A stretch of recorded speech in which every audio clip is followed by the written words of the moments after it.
So my first book review. This is one of my favorite books that I read this month, and I wanted to just kind of give it a review and let you guys know that you should probably pick it up and give it a read. The book is All You Need Is Kill by Hiroshi Sakurazaka. You may know this one better from the movie adaptation, which is Edge of Tomorrow. So I'm guessing that most everybody has seen Edge of Tomorrow, and at some point, if you're a sci-fi fan, if you have not, it is absolutely one of the best sci-fi movies out there that has been made, and it is so enjoyable and so fun. The book is phenomenal.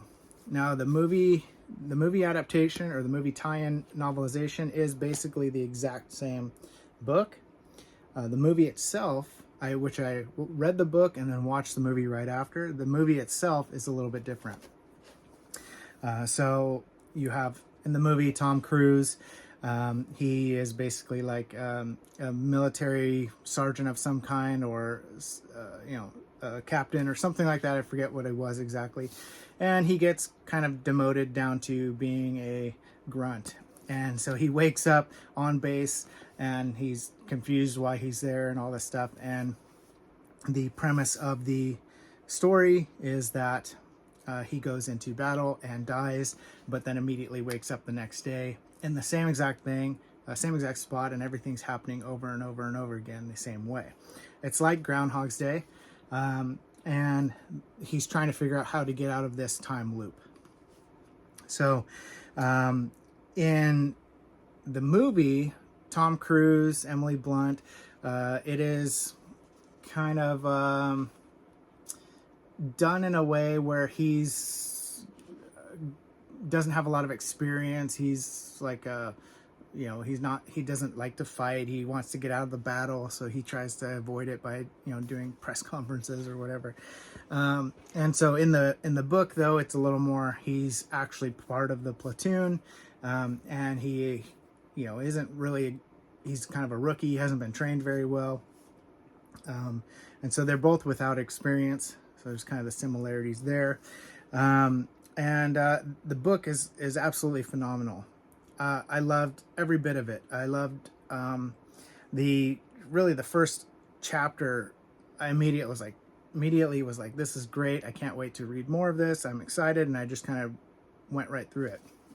I think I read it in 2 sittings.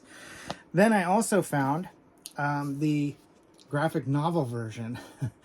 And so I read the book, I watched the movie, I found the graphic novel version, and I read this as well. And I read this in 1 sitting. This is the first manga?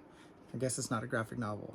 Manga, I guess? I don't know. I don't know my manga or graphic novels very well.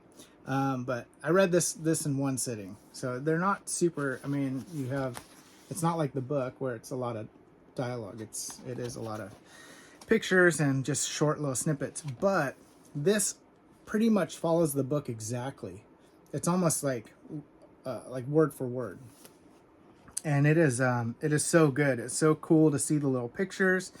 You have different images in your mind because 1, you've seen Emily Blunt, 2, you made up other images from reading the book, and then 3, you have the illustrated version here, and you have all these different visualizations of the book and the movie. Not to spoil it too much, if you haven't seen it. If you do, there'll be a couple little maybe spoilers here, but basically what happens is, and it's kind of confusing in the movie when I first watched it, is that he is on the battlefield, and this is the first time he hasn't died yet. He hasn't started over, and he kills something. He kills one of the alien species that is like a special one, and because that special one dies on top of him, and the juices get all over him, that causes him to loop again. Because the aliens use time loops to win battles. They just keep seeing what's going to happen, and then they go back and they fight it differently and they win. So now he kind of takes on that ability. And then they have to figure out, there's like a host, like a bigger alien that has the the radio antenna that's broadcasting this all out and receiving it all. And it's kind of a cool little story. And they have to go kill that one, and then they have to kill the bigger, the hub kind of thing. And each time they try, they get to a certain point and then die and then have to start over, and they try to avoid all these things that happen and get a little further and get a little further and get a little further.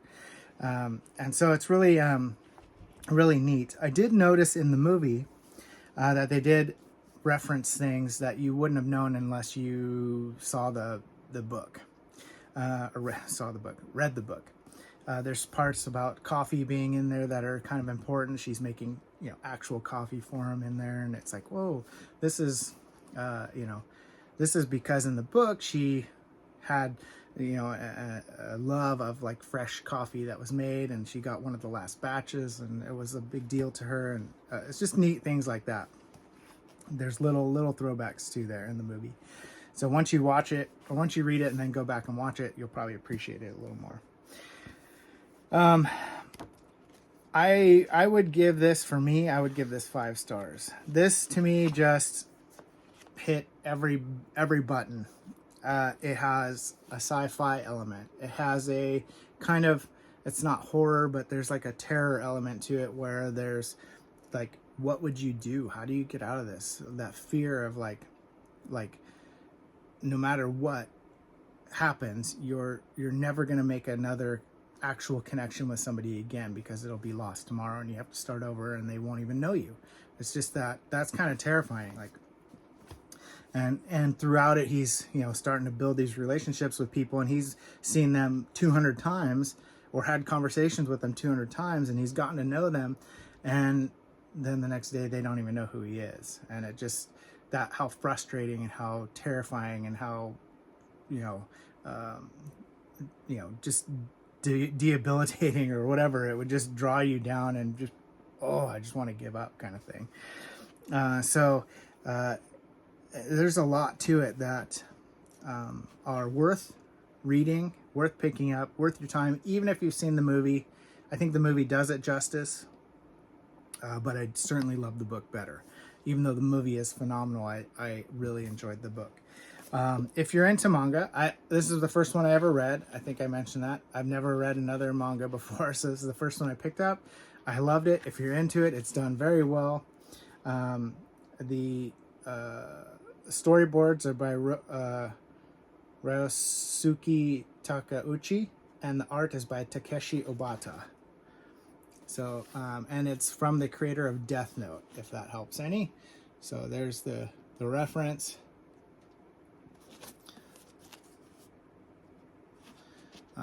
And there is, it's all black and white, and one color page at the front there. So, but if this is your thing, it's totally worth grabbing, and it does follow the book really close. So I enjoyed reading the book and then reading that. I don't know, you can kind of do whatever you like, but the book is also phenomenal. Fairly easy read. This one has like 200 pages or so. Yeah, 196. So pretty quick read, and it is super enjoyable. So I don't know what else to say about reviews. I don't want to totally just lay out the entire story or what have you, but so for me, I just wanted to share that because I thought it was quite enjoyable. So hope that makes you want to go out and read it.